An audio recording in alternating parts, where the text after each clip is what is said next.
So guys, first of all, I have to tell you, thank you for hosting me in this webinar.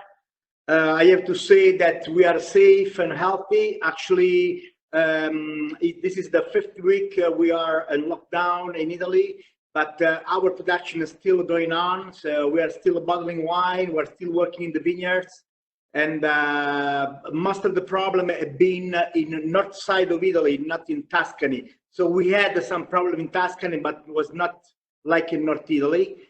And actually, we are now seeing the light at the end of the tunnel. Probably next week, the business can open, but no restaurant, no bars, no cinema, no operas, nothing about that.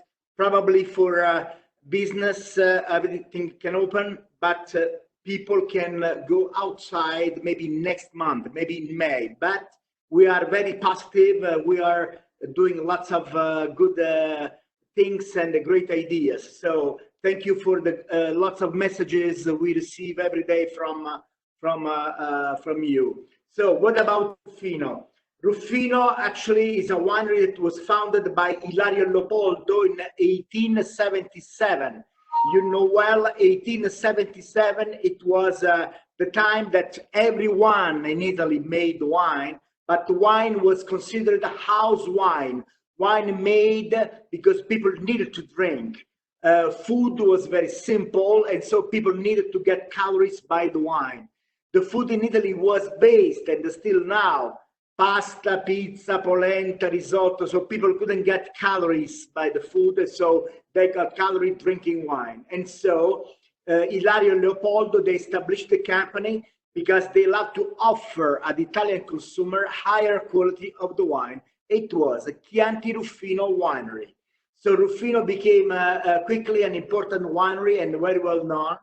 And the distribution in Italy was very, very important.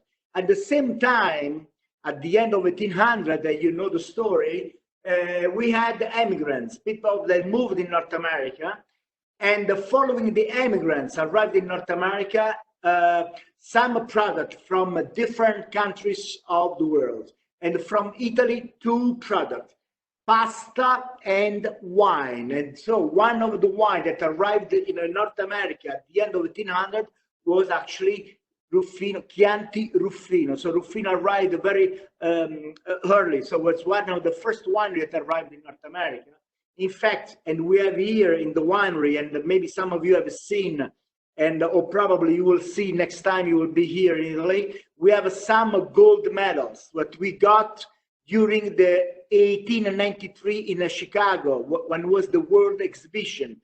So at that time, Ruffino was invited, you can see in this slide, Ruffino was invited to represent Italy during the Universal Exhibition. And then also 1890, Ruffino was appointed by Duca di Aosta to produce a Riserva Ducale. So you can see the certificate on the left side of the slide. And also in the right side, you can see Sophia Loren, that was in the 1950. At that time, people need visibility, and the only way to get visibility was with the paparazzi pictures, and it was a great idea for her to get pictures in a very famous company because it was the only way to be visible. Today we have Instagram, Facebook, maybe Twitter. At that time it was the only way where movies and pictures in an important company. So for that, just to say that Ruffino was an important company at that time. And then just to say what's happened in the last maybe 60 years. The next slide, please. Actually, Ruffino was already exported in more than 100 countries in the world. And you can see in 1984, when the Chianti DOCG became a DOCG, the Chianti became DOCG, Ruffino got the first warranty strip, the AA8001. I have here, I would like to show you. This is actually, this is the original, this is the original first warranty strip, and we are very proud. This is because Ruffino was recognized by the government to be the first winery, the first wine ambassador in the world. This is because we got the first warranty strip. Then you can see 1997, We introduced the Modus, that the joint venture with the Constellation brand. Then 2010, when was the 80th anniversary of the 10 label, and then when the status of the gold label changed in the GRAN Selezione, we are going to talk about this. And Alauda introduced 2015, and then a sparkling rosé. Every year we do something until last year, 2019, when we opened the resort and also the restaurant Le Tre Rane. The Tre Rane, it was opened here at the Ruffino winery in honor of Leonardo da Vinci and Sandro Botticelli. Just a very quick story. Actually, people don't know well, but Leonardo da Vinci, artist, musician, architect, and inventor, and everything. He opened it was 1473 when he opened with the Sandro Botticelli, the genius of La Venus, you know well. They opened the restaurant Le Tre Rane in Ponte Vecchio. They owned the restaurant 5 years, and then, you know, the artists, they did something different. And so last year, when we had to decide which was the name of our restaurant, we decided for Le Tre Rane, Locanda Le Tre Rane. And the next time we will be here, we have a lunch or dinner maybe in this place. And then what's happened? You can see the next slide. What's happened today? So Ruffino today has owned 6 estates in Tuscany, located in the most beautiful and great wine region of the Tuscany. So Chianti, Chianti Classico, Brunello di Montalcino in the super Tuscan wine region. And 2 properties are located in North Italy, where is not in the portfolio this night, but where is the region where we make Prosecco. Our Pinot Grigio are actually made in North Italy. So for that, Ruffino today is one of the largest wine producer of Italy. And so then what's happened in Italy, what it means Italian wine with the next slide, this is what's happened in Italy. In Italy, there are 1.5 million acres of vineyards, north to south, and we produce something like 1.5 billion gallons of wine, so huge, lots of wine. And you can see the interesting number is wineries, 325,000 wineries. It means that if we divide acres in wineries, each winery maybe has no more than 5 acres, so nothing. If you think about Ruffino, we own almost 2,000 acres of vineyards. It means there are so many small companies. But this happened in the last few years. So maybe a long time ago, there were just a few wineries that bottled wine and shipped wine around the world. But now there are so many wineries all over in Italy. And for that, export is so important for everyone, because we have still a very good business here in Italy. But the most important business, as you know, is actually #1 market is United States for us. So then what about the Italian designation? So it's the next slide. You can see well here. You can see on the top is the DOCG wine region. In Italy, we have 75 wine regions classified DOCG, and 11 are in Tuscany. Then we have a DOC, are 330 in Italy, and 41 are in Tuscany, which is the main difference in between DOCG and DOC. Mostly are the region, of course, the quality of the wine, but mostly is the production of the grape in the vineyards. Most of the time, DOCG means less than 4.5 tons of the grape per acre, and the DOC is something like more than 4.5 tons of the grape.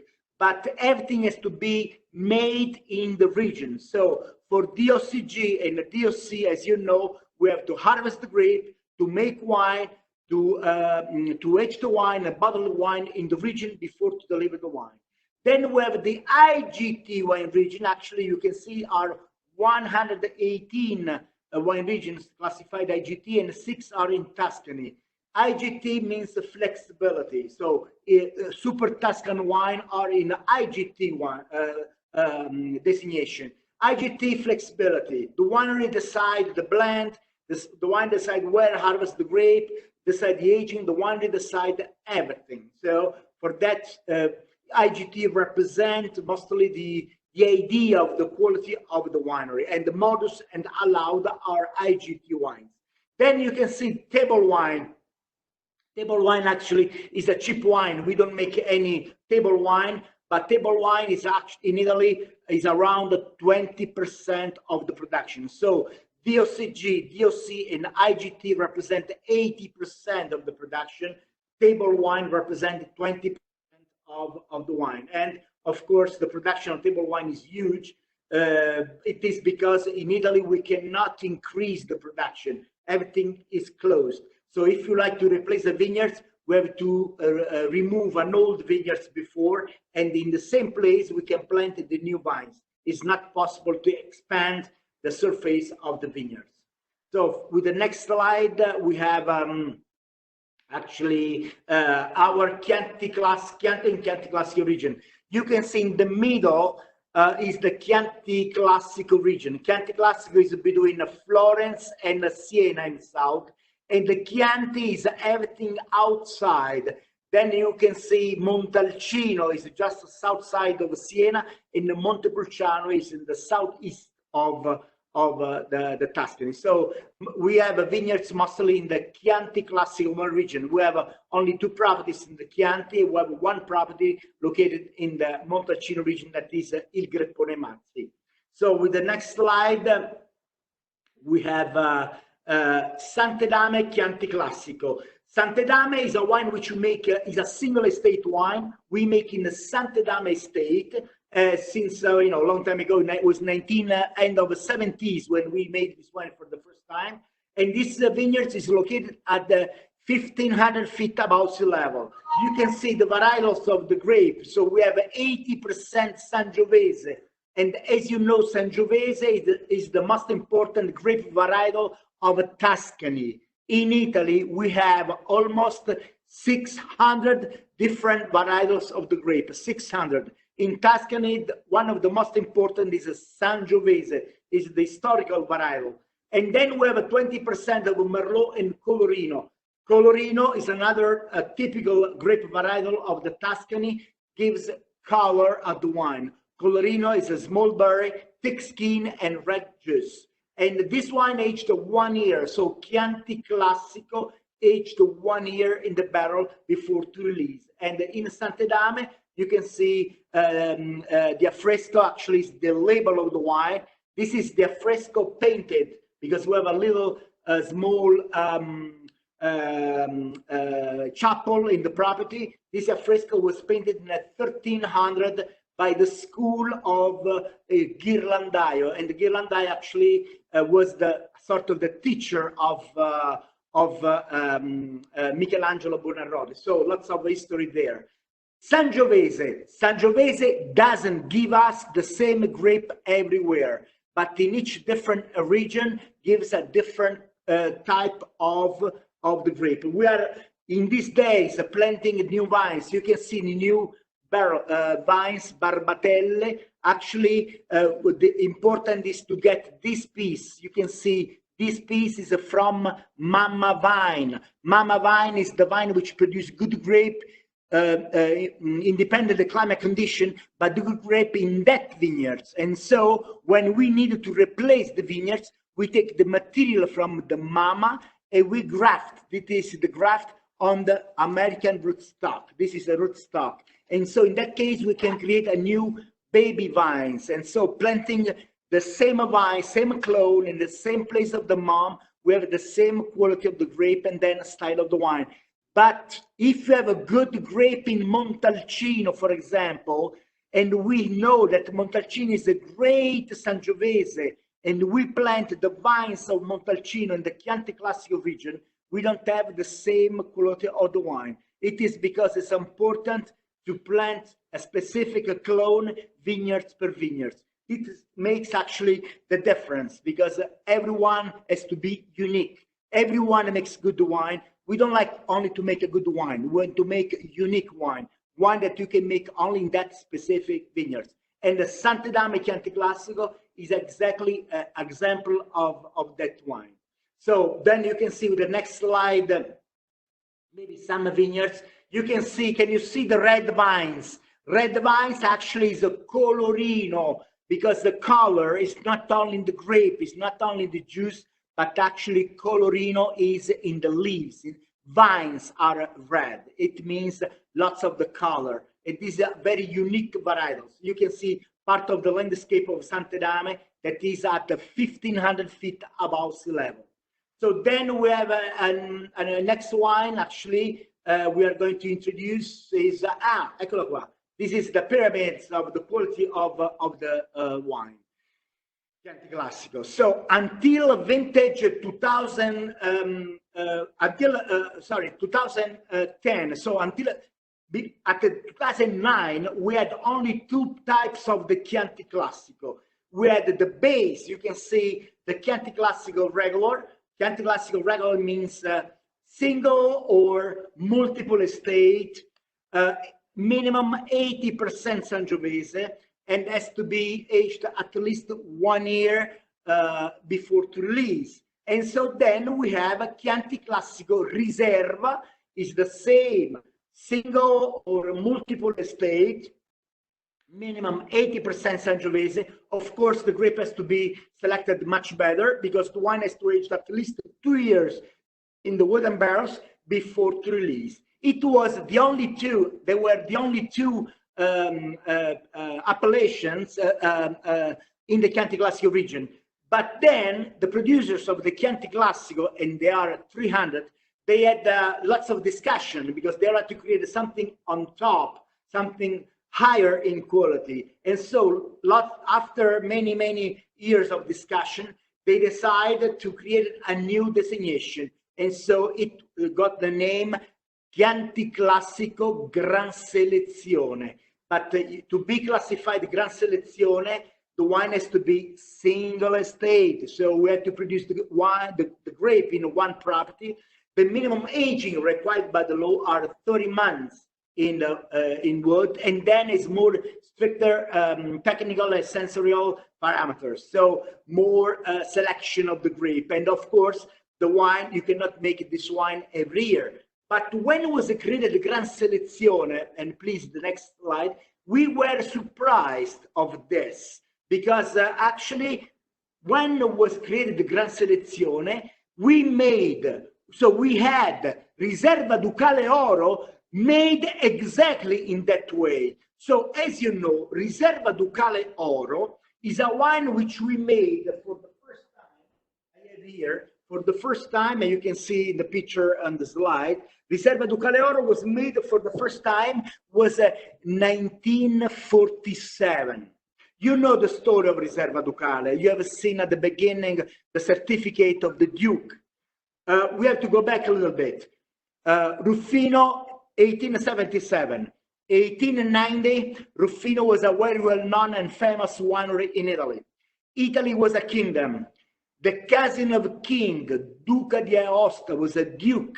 He was traveling up and down the country to select the most important product, Italian product to offer at the guest of the king.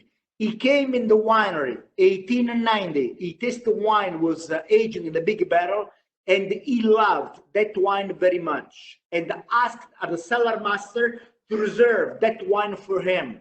The cellar master, he just classified that barrel as vino riservato per il duca, wine reserved for the duke. This is the story, 1890. Then, 1927, we had the first Riserva Ducale 10 label. It was made in honor of the duke, not anymore for him, but for consumers.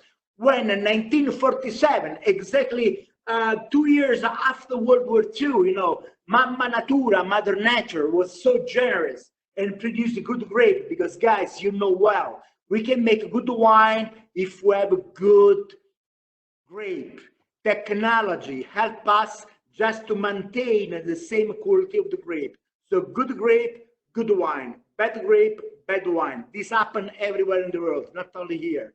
And so 1947 was an incredible harvest. And the winery decided to make something above the 10 label and made for the first time Riserva Ducale Oro, gold. It means the top of the top. But with a different style of 10 label. 10 label, multiple estate, and aged 2 years. Gold label since 1947, made only in the very best vintage, not every year.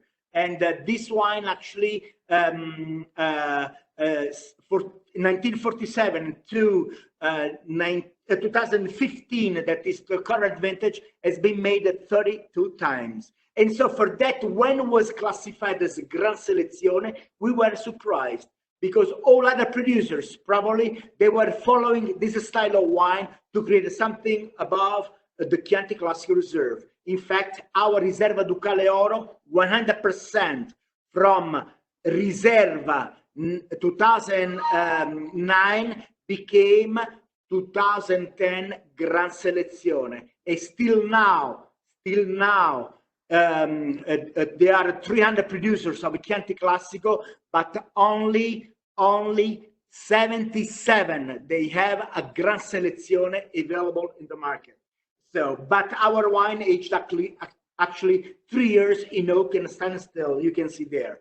85 Sangiovese, 10% is Merlot, and 5% is Colorino. Colorino is always here in our wines, in our blend. And Riserva Ducale Oro still now is one of the best Chianti Classico in our library. We have still some old bottles, 1947, exactly the first bottle which we have still in the winery, but we have still drinkable, not only for to show, but wine available to drink. 1977, 1980, 83, 85, 88, 90. So I remember many of that vintages, and some of you have been in Tuscany recently, maybe had the opportunity to taste those some old vintages. So Chianti Classico, and this is the next slide, it actually means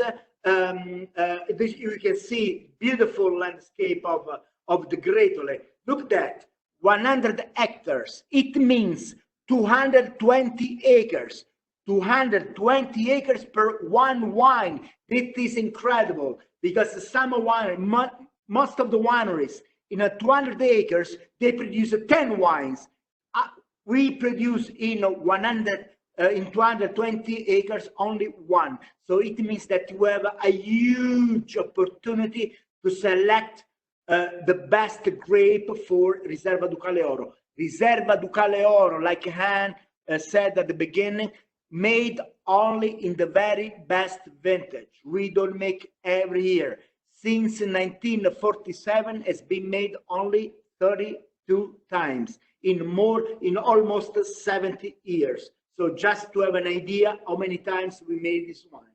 And so Chianti Classico, and this is the next slide actually, Chianti Classico is a black rooster, Gallo Nero, eccolo qua. This is the black rooster. Why the black rooster is in the Chianti Classico back label? And you can see with the next slide a map. Actually, we have a map of the Chianti Classico wine region.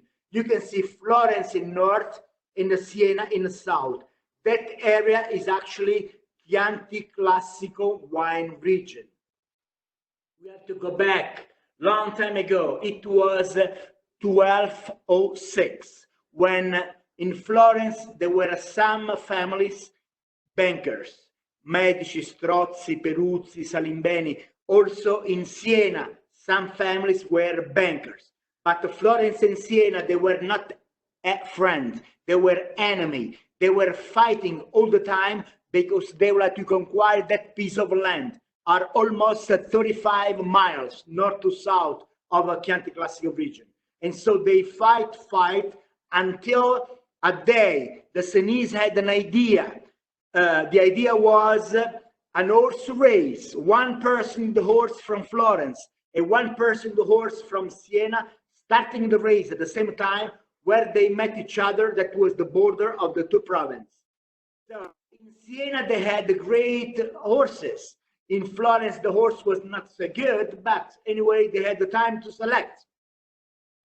People from Siena, they went to Florence, they were judged. And people from Florence, they moved to Siena. They were sort of the controller of the starter of the race. So some people, they had to control and they had to select the starter of the race. The starter of the race was a rooster. Rooster because was the only way, you know, to start something in the morning. And so while in Siena, the horse was very good, they choose a beautiful white rooster, giving lots of food. In Florence, the horse, actually I said, was not very good, and they choose a black rooster. Black rooster used to fight during Roman Empire, rooster fighting, and so higher in personality. But in Florence, they didn't give food. They kept the rooster in a small place without food any comfort for many days. When supposed to be in the middle of the night, so next morning, the horse race was done the first Sunday of September, 1206. So when it was in the middle of the night, so between a Saturday night and Sunday morning, in Florence, they released the rooster, and the rooster was hungry and hungry, was very nervous, he needed everything. And so in the middle of the night, the rooster in Florence, it was the starter of the race. The horse left Florence with the guy, of course, left Florence in the middle of the night and arrived in the south side of Castellina and Chianti. You can see in your in the map, between Castellina and the Monteriggioni. So for a while, that was the border between the two provinces. So then it changed something, but this is the story. So Florence, with a bad horse, conquered more land than Siena. This is the story. Now, why Black Rooster in the bottle of Chianti Classico and not Chianti? Because the first wine made was a Chianti Classico, because Chianti Classico as a region was created by Cosimo de' Medici III, 1716. It was the first time that people knew Chianti Classico. But in 1920s, when the Chianti Classico became popular all over the world, the wine made in that region was not enough. And so other producers, they start making wine outside the region. As you can see, it's a lighter in color. All out surrounding Chianti Classico is actually the Chianti wine region. But the consumers, still now probably, most of the time, they don't understand the Chianti Classico. Chianti and Chianti Classico are two different regions. Chianti is lower above sea level, more nutriment for the vines, so the vines don't work much. Chianti, easy to drink, fruity wine, everyday wine. Chianti Classico is higher above sea level, are 1,100, 1,600 feet above sea level, less nutriment for the vines, so the vines has to work more, producing medium full body wine, wine for the medium long aging. So this is the very different. But the people, the consumer, they didn't know, they still now, they don't understand well. It is because all producers of the Chianti Classico, based on the story of the well-founded, they decide to add at every single bottle of a Chianti Classico the Black Rooster, the Gallo Nero that you can see in the bottle of Sante Dame and Riserva Ducale Gold Label. Gallo Nero is a story of 1206. And so then we have the next slide. Actually, we are going to talk about the next is Brunello di Montalcino. Brunello Montalcino is a very little town, beautiful town, south of Siena, south of Chianti Classico region. Also there, long time ago, people were making house wine, no wine for aging. But one person on Montalcino, he would like to make something for the medium long aging. And so I told you before, he selected this piece from mother vines, some mama vines. He grafted material each other. He created a new varietal, new clone of the vine. And he gave the name of that vine Sangiovese Grosso. Grosso means a bigger berry, thicker skin. He made wine, and first vintage was 1866. He made wine and aged the wine for a long time. At the end of the aging, when he checked the color of the wine, he said, "Questo vino è di color brunello." The color of the wine is brune. is red like a brick. So it's not dark, very dark, but it's very light in color. And he gave the name of the wine. Actually, this guy was Biondisanti. Ferruccio Biondisanti, as you know, is a still producer of the Chianti, of the Brunello di Montalcino, and we are very close. We are neighborhood. So il Greppo is Biondisanti, il Greppone is Ruffino. Actually, we have a very small property there. We have less than 30 acres of vineyards, and our production is when we are full, we have 5,000 cases, 6 packs is the total production. You can see that 600 cases are imported in the United States. And the Brunello di Montalcino is a very limited production. Is a Sangiovese 100%. It's important to say. And the minimum aging required by the law are 4 years in the wooden barrels. So we have to keep this wine 4 years in the winery before to release. We have now still 2014 is almost ready, that we released the 2014. We start from Italy, and then will be available for all markets that require the Brunello di Montalcino. So then we have next slide. You can see part of the vineyards which we have in the Montalcino. Is very, you can see 13.5 hectares actually are almost 28 acres of the vineyards. So there we have all operation have to be done in the property. So we have to harvest the grape, to make wine, to age the wine, and bottle wine in the property. And then we can deliver the wine around the world. So we cannot do anything before. So this is a very strict designation. And as you know, Brunello di Montalcino became a DOCG in 1980. So you remember Chianti and Chianti Classico 1984. The first Italian DOCG was a Brunello di Montalcino 1980. So then we have the next slide. We are moving actually in the super Tuscan wine. That is a Modus. Modus is a wine which we make in Poggio-Casciano estate. Is a single estate wine. You can see it's a wine made with a 39% Sangiovese, 35 Merlot, and 26 is Cabernet Sauvignon. But this is the vintage 2016. What means? Means that we change the blend every year. Some of you remember years ago, the blend was always 50% Sangiovese, 25 Cab, 25 Merlot. Actually, we couldn't make high standard of quality every year. And so since the vintage 2015, we decided to change the blend. So every year we have a different quantity of the grape, depending the quality of the grape. This is important to say. And sometimes we blend before the aging, and sometimes we age separately, and then we blend at the end of the aging. But important to say, we have to harvest the grape in 3 different times, because the Merlot is ready at the beginning of September. Sangiovese is ready at the end of September. Cabernet Sauvignon is ready at the beginning of the October. And so we have to make 3 different wines.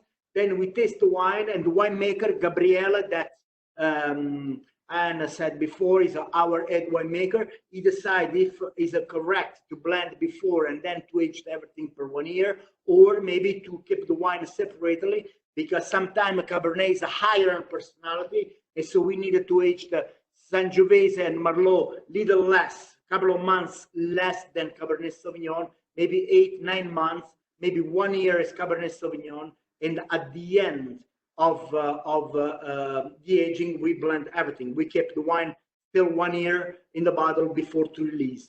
What means a modus? Modus is a modus vivendi, is a Latin, actually, is the way to intend actually the connection of the sun and the soil, the fruit and the wine, connection of the people that are sitting at the same table, connection of the grapes. So everything that connects something. That is what means for us a Modus. And is a state wine. Modus is a state wine. First vintage was in 1997.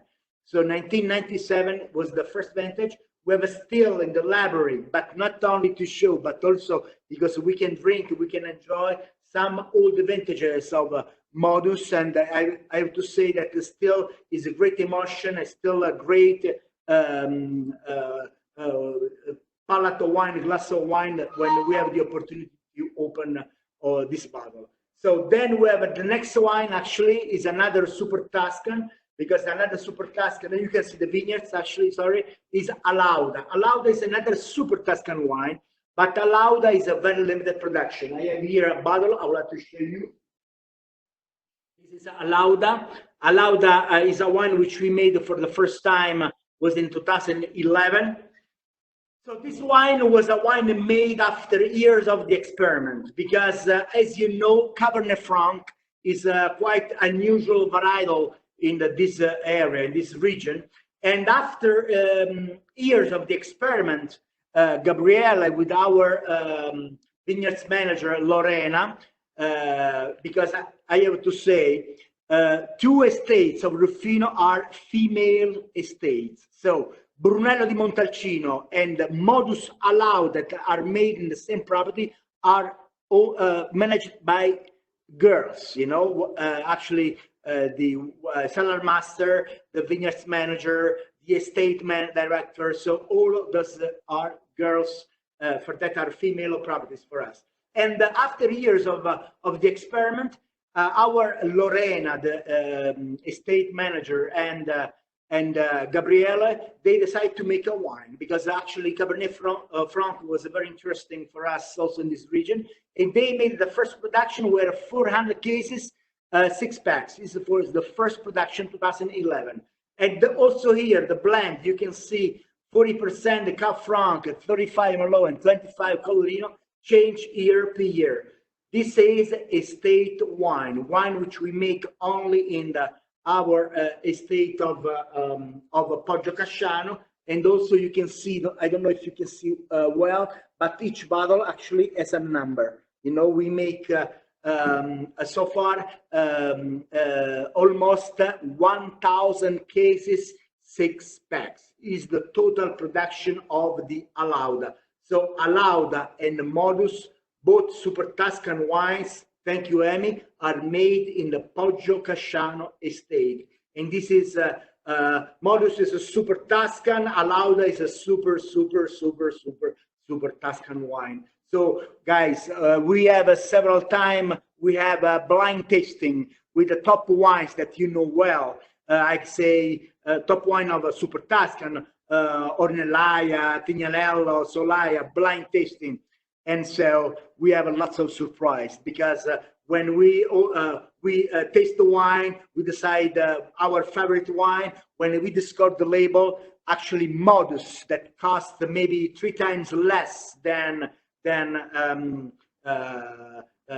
don't know, Tignanello, Ornellaia, sometimes is better, or maybe is very close to each other, but cost, you know, much less than our main competitor. So Alauda is actually our Super Tuscan, and also aged 2 years. You can see in the French barrique, oak barrique, you know, and new and aged and used twice actually.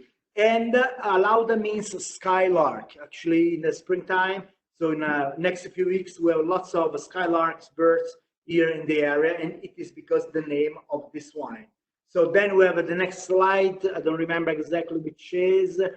Okay, so I was talking about our hospitality center. So when you come in Tuscany, you have been in Tuscany, actually reserved for you is Monte Masso estate. Actually will be the next slide. This is a Poggio Casciano. This is the place where, this is Monte Masso. You have been there, you know, some of you several times. We are very proud to know that this is actually Constellation's house in Tuscany. Yes or no? And our distributor also, they can stay there. What I have to tell you is that we make wine.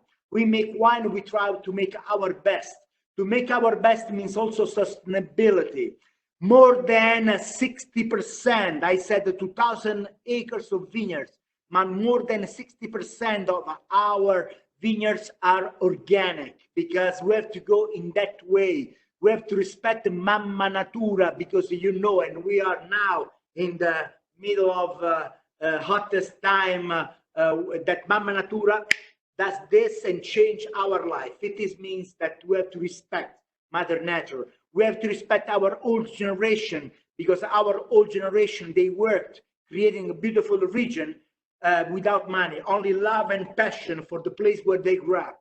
And now we have this opportunity to show up our region to you, but mainly it's important to say we make wine because we love to drink good wine. So everything we make is because we enjoy to drink, but also we have to respect where we make the wine, because we live here. We live here. If I put poison in my fields, that poison is not for you, but it's for me. And if we don't respect our life, we cannot respect you guys. Because when you sell, I said also last week, when you sell every single bottle of Ruffino in your market, you are Ruffino. You are the ambassador of Ruffino. It means that we need of your energy, your smile, your passion for the wine and for the brand. And so for that, we have to respect you, and we have to tell you thank you many, many times, because you are our face around United States. So for that, I think this is my end of, maybe there is just one more slide, is the Montemasso from the other side, just to have, this one is also Montemasso from the other side. I have to tell you from, in behalf of Ruffino Winery, thank you for what you do every day for us. We are very proud to be in the same familia. We are the same family, guys. We are not separate, you know. We are all together, and together we are stronger. And after this experience that now in Italy and maybe a little bit also United States, we will be much better and stronger. Forza Costellation, Forza Ruffino. We love you. Thank you so much. Thank you, Beppe. That was wonderful.